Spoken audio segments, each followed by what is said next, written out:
We are back. I'm talking about the new Warlock cards from Descent of Dragons.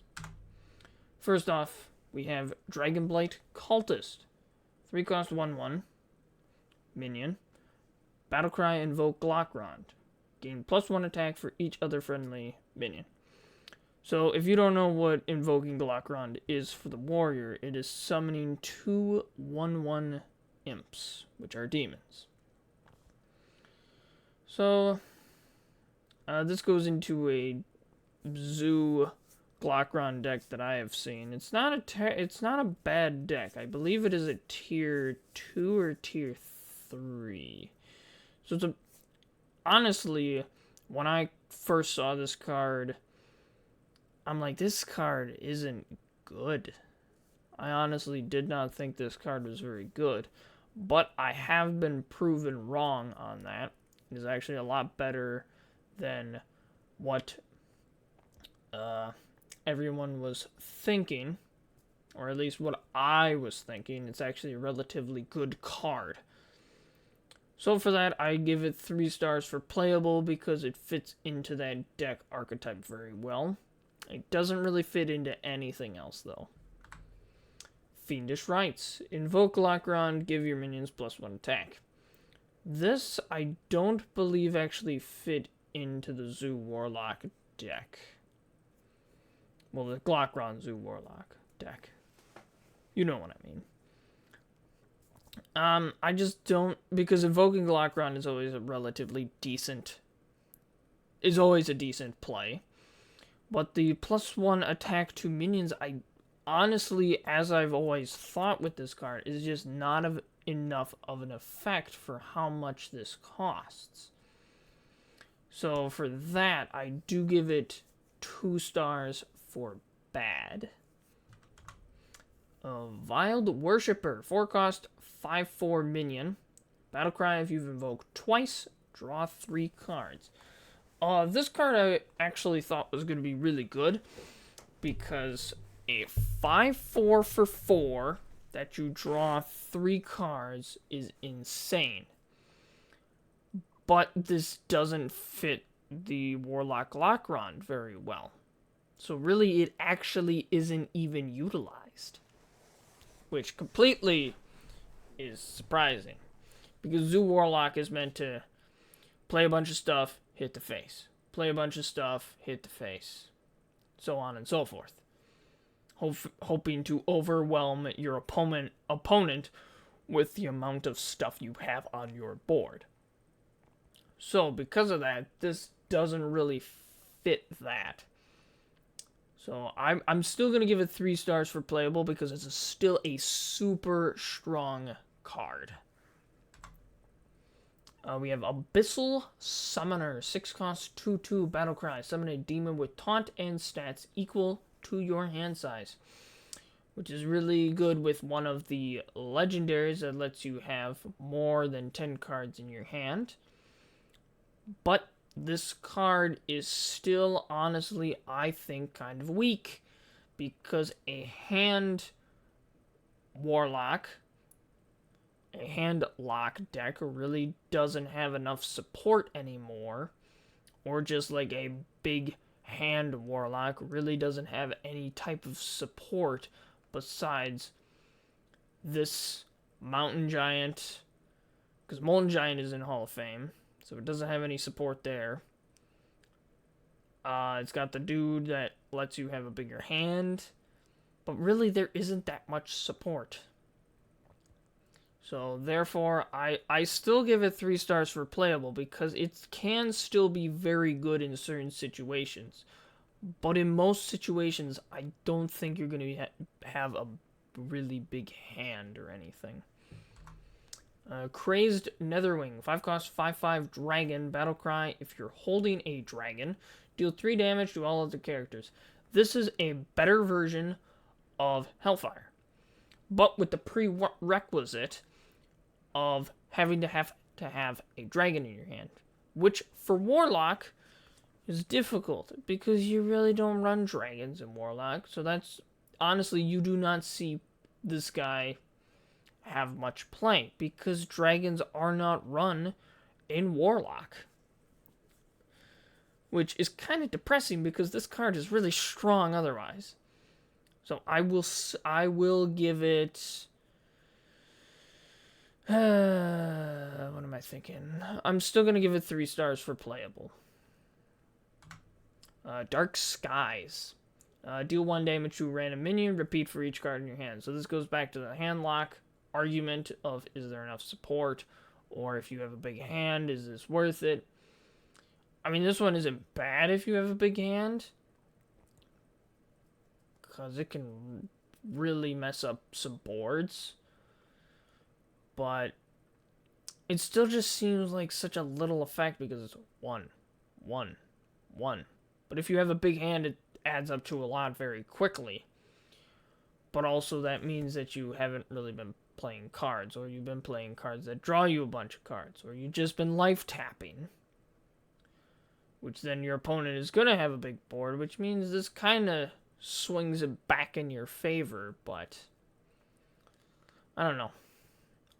I will give it 3 stars for playable though, just because I can see how much destruction it could cause in certain situations, because sometimes you have stuff on the board, they have a bunch, like you have, like, let's say 3 minions on the board and they have 7. Dark Skies is not going to be your answer in that situation.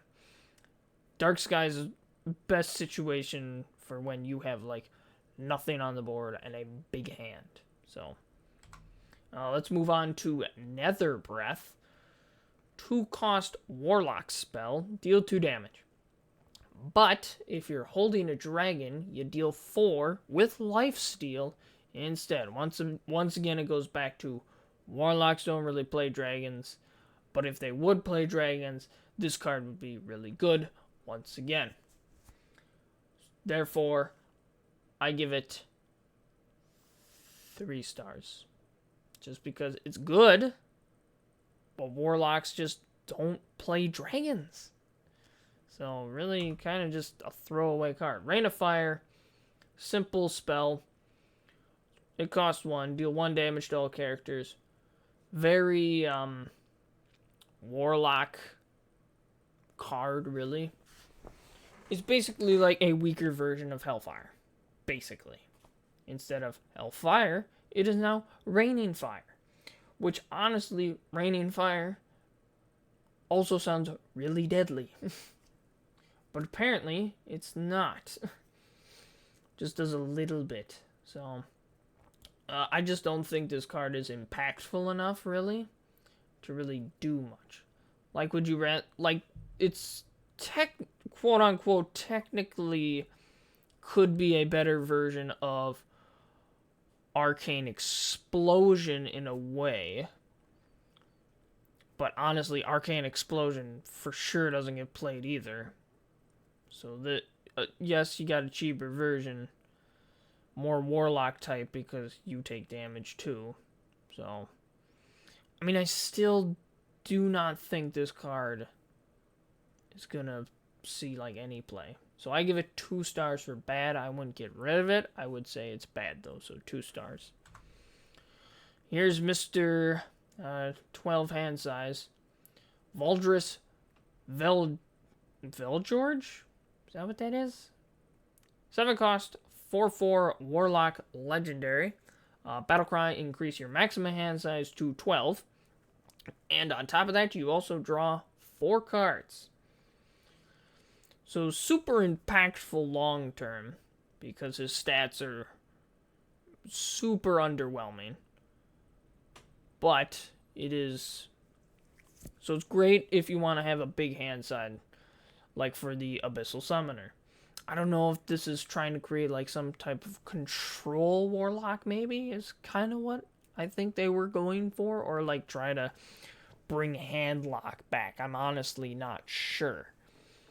But I think this card could very much get played in a Handlock or Control Warlock, because with a bigger hand, you have a possibility of having now more answers to a specific situation.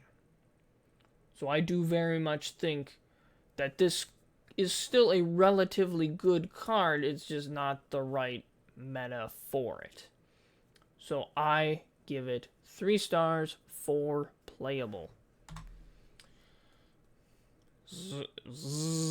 Two Z's there. Zurich the Warped.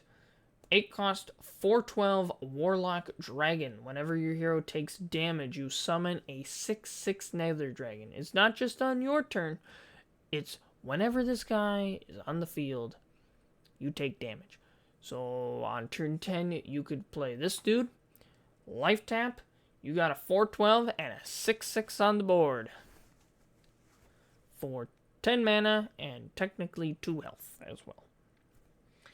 So honestly, this guy is just super. This guy would be super good for like a self-damage type deck. I don't know if that can necessarily become a thing in Wild, because I know this guy has not seen any sort of play that I have seen in Standard, but I think he very much still could, because he is such a impactful card. Yes, it's a one-off in the deck, but there's other cards that also help with self-damage, like you got the Diseased Vulture, which gives you stuff when you take damage. You still... Oh, no, you don't have Floating Watcher anymore. What other cards are self-damage? I can't think of any. I'm thinking of Floating Watcher, but that's Wild. Maybe there's more self-damage stuff in Wild. Maybe that's why I'm thinking he has a chance. But it's still, I think, a really good card. So I will actually give this one 4 stars, even though it's currently not being played in the meta. I think there is a point where people will be able to figure out a way to make this guy work, because I think he's just that impactful and strong. So I give it 4 stars for very good. And we, of course, end with the Glockrond for the class. So Glockrond the Wretched starts off with just, you summon a random demon.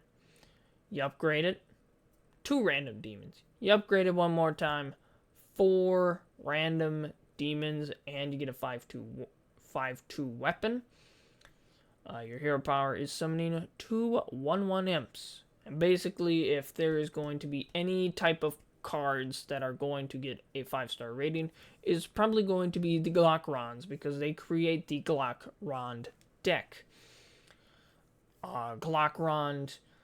This Glockrond has actually a Zoo type deck, so the Glockrond Zoo Warlock is actually quite popular, currently sitting, I believe, at tier 2, if I am remembering correctly. Very strong deck, gets the job done. I give it 5 stars for creating such a strong deck. So that is the end of Warlock. I will see you next time as we talk with Lazul about the future of Priest.